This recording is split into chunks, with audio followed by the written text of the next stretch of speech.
What's up, everybody? It is another Mix It Up Reactions. I'm your host, Joel Hawkins, and of course, I'm with H. Jones. I got a little bit more now, see? A little bit more. Mountain Dew might be doing the trick.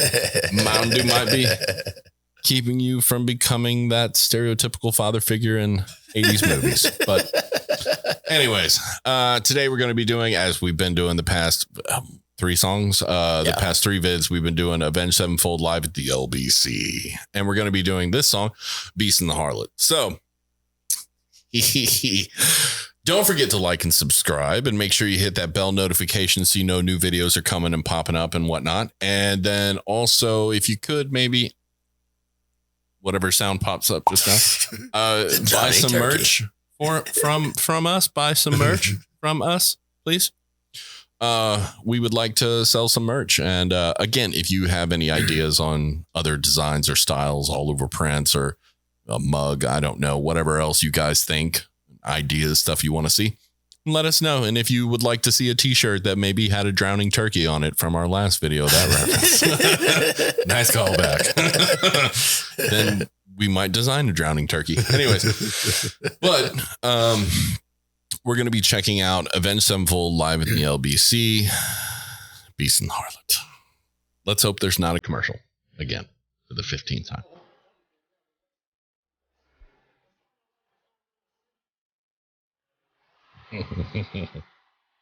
I love these guys.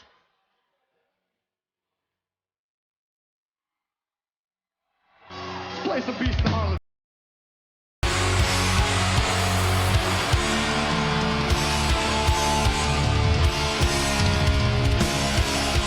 Are you serious?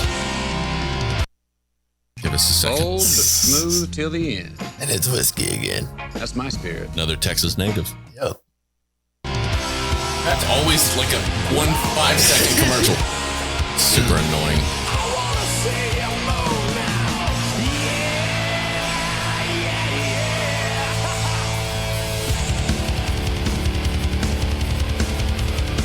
I love it. Just high five.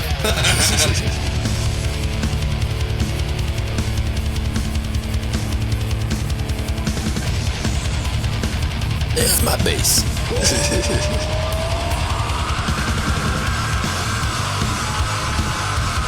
There's the bass. Yeah. You hear it? That's full.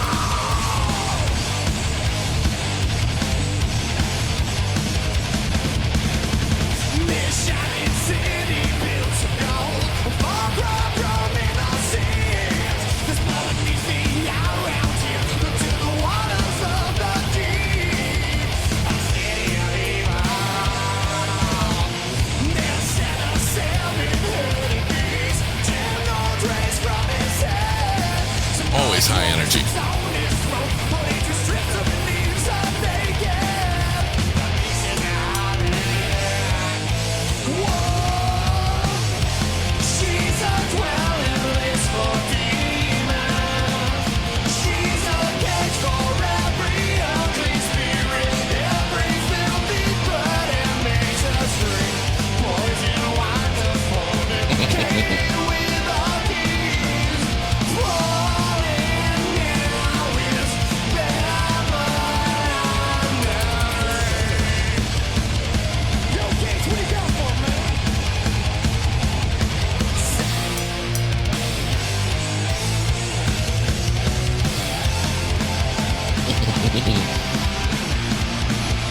He's like, wait, I want some. Yeah, right.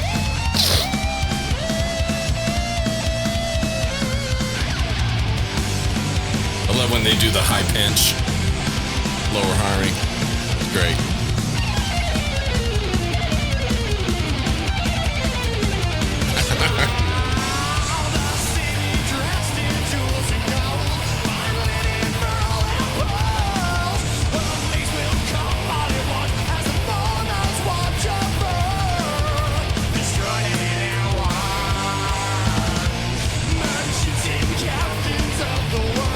Sailors navigate us too.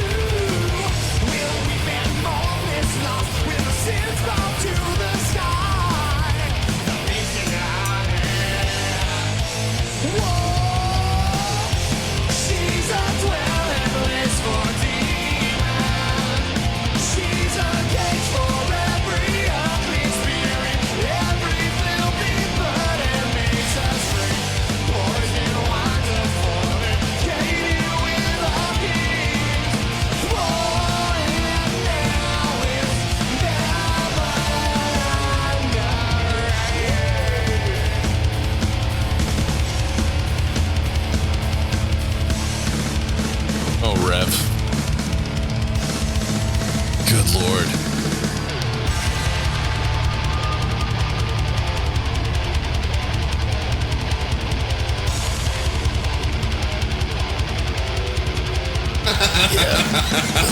Kick trumpet's going crazy.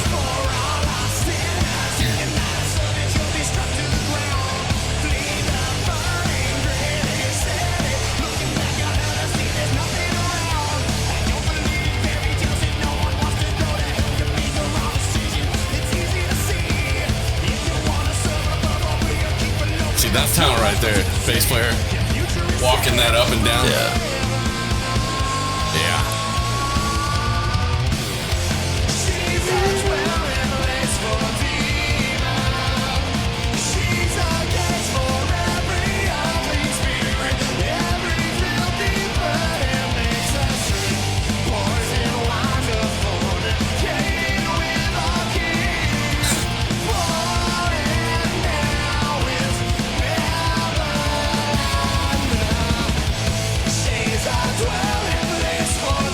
Change. Yeah, right.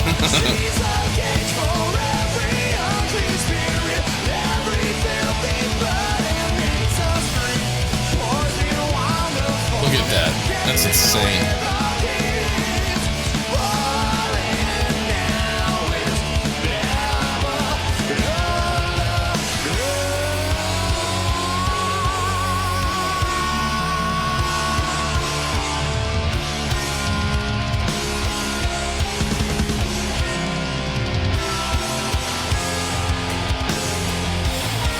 Episodic. So epic.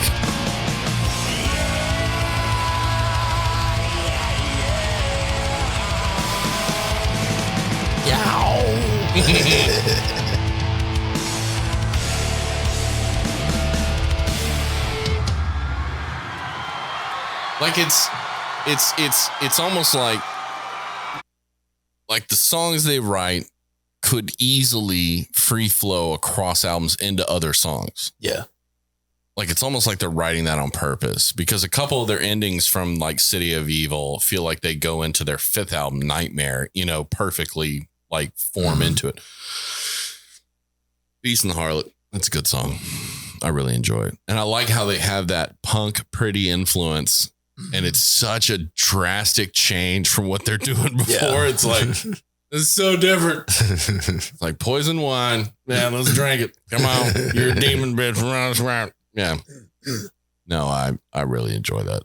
Yeah, he's got really good control of his vocals, because even just like, of course, when you go into the upper part of your range, you're supposed to move the mic away. But I'm watching like how much he's moving the mic. Yeah. And he still sounds even and clean. Yeah. Right. It's not like all of a sudden his voice just cuts out, or all of a sudden his voice is just too much, Because a lot of people say that they think like sound men might have equipment where it's like, oh, well, it's like vocal matching and volume leveler. And I'm like, that is not, it cannot be fast enough to catch up with someone who, because if you're trying to level it and they just slightly tweak volume and then jump, and I'm sorry, but the amount of processing power that you would have to have just to keep his vocal in the same level volume, it's impossible. But you can tell when he's moving back, it's that control every singer has to have, because if you don't have that control, you're either going to be too soft or you're going to get the side mouth, which I do on some of our videos. I can't help it. I don't pay attention.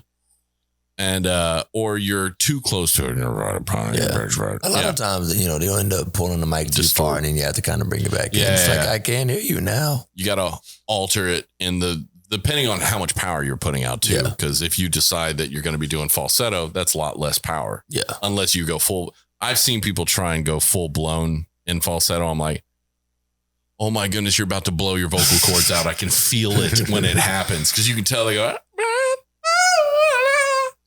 You can tell it's just too much power through it. Yeah. But no, I like Beast and the Harlot, but dude, just their whole the way they arrange music, the way they put it together, their breakdowns, the little bits and pieces, like they play with the space, like you said last time, they play with the silence, they play with the empty parts that exist between it. It's just beautiful writing across through and through. Yeah. It's energetic. Song song too. Yeah. It's energetic. It's real. It's emotive. It's the music conveys what they're going for. And I like it because it always has an element of they're so pristine and talented, but you can tell like there's three things. Like if, like, say you listen to a CD and you hear it and they always go up like 2 notes. Maybe he hits an A at the end, right? But then on this live show performance, he's like hitting a C or going a little bit lower, you know, just taking a lower harmony instead of going up high. Mm. And there's 3 reasons that vocalists or guitar players change up something in a song. Sometimes it's on stage off the cuff. Sometimes it's pre-planned. And the reason being is that 3 reasons that they do it. 1, they can gauge their limitation at that point in time. Like maybe their vocals are getting a little bit tired. They're running out of air. So they need to go down on a couple notes instead of going up higher, because higher takes more power and takes more stamina. So they go a little bit lower to try and save, because they want to hit that end note that everybody loves, or that long scream that everybody fulfills. Because like if you're a dummy like me and blow out your vocals in the first 5 songs, it sounds great. The rest of the show sounds like crap though. Like, all right, we're going to the bar. Yeah, and that's adrenaline that just makes you go, I'll just play song, sing song, bah. Like, I just don't think about it. But the second reason is because they're trying to, well, I mean, it depends on if it's the music or the singer, but they're trying to make it a little bit different. Because when you play the same song the same way every single time, and you've been playing for years, it gets boring.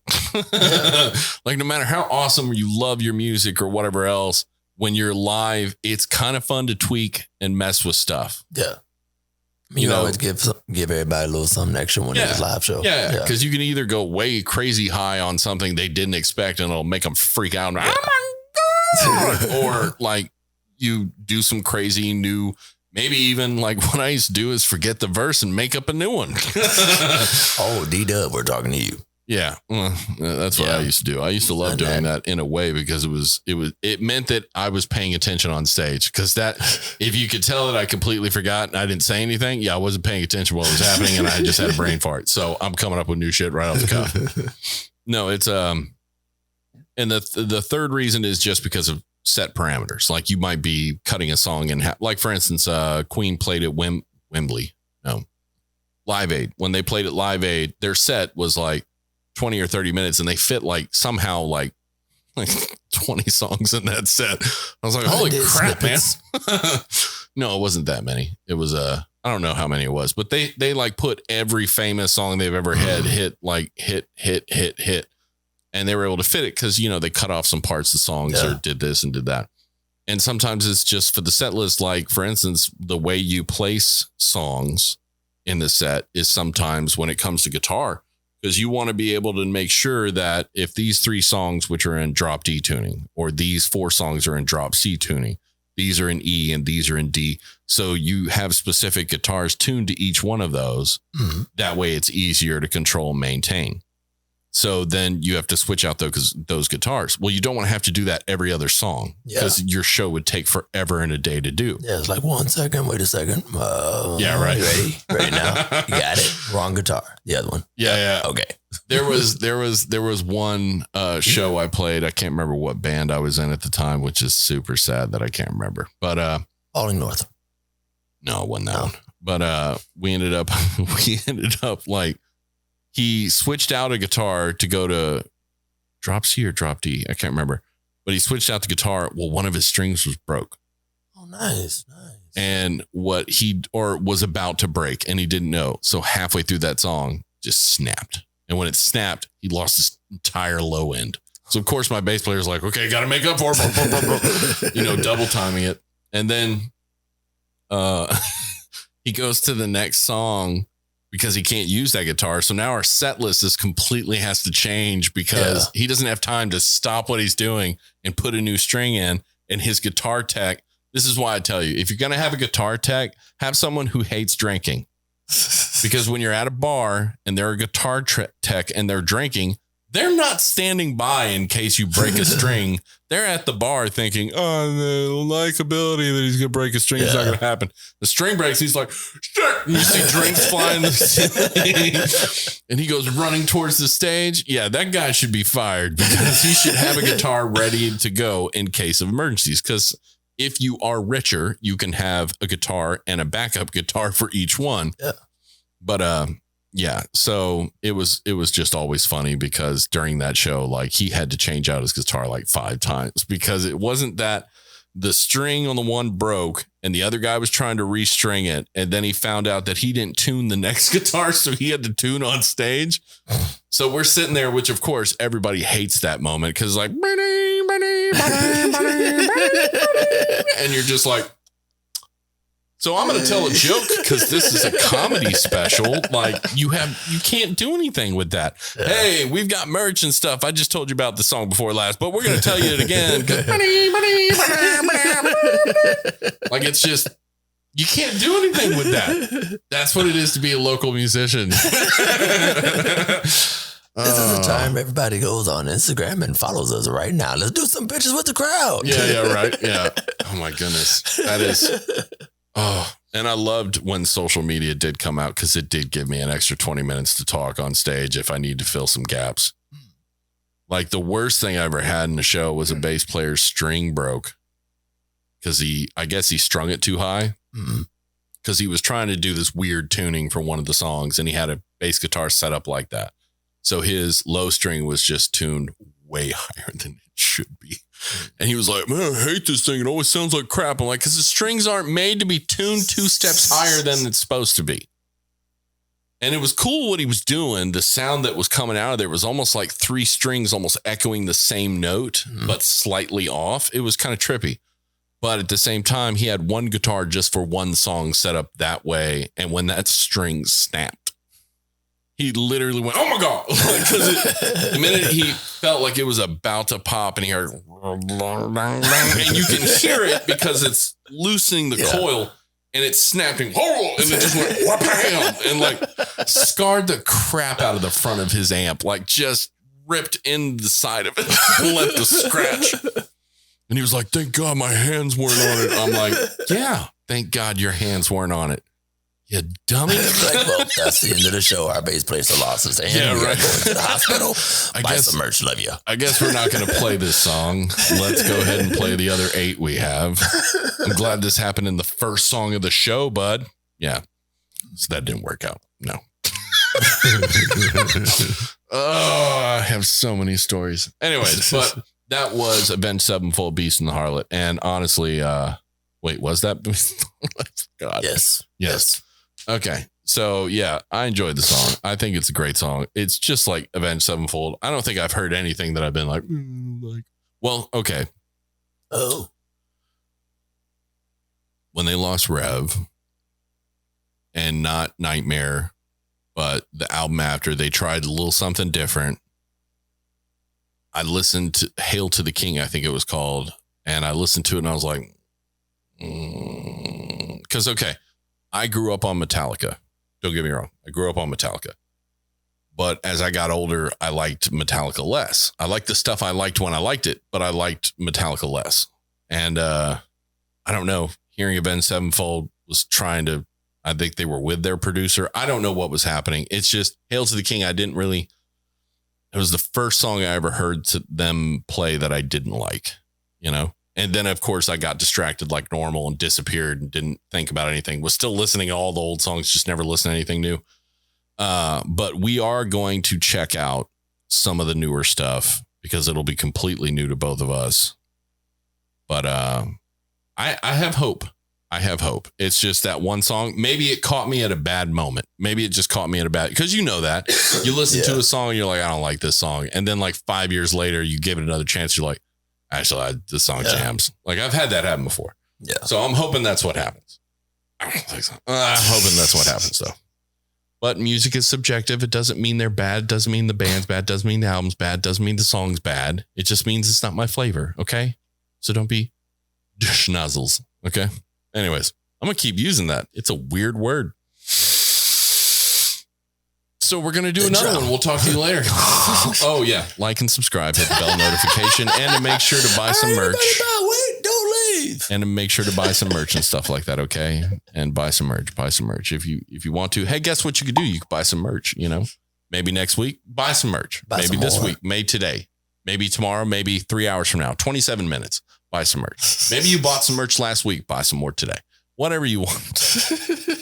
There's not enough in there to buy. Just buy one of everything. No, I'm kidding. Don't do that.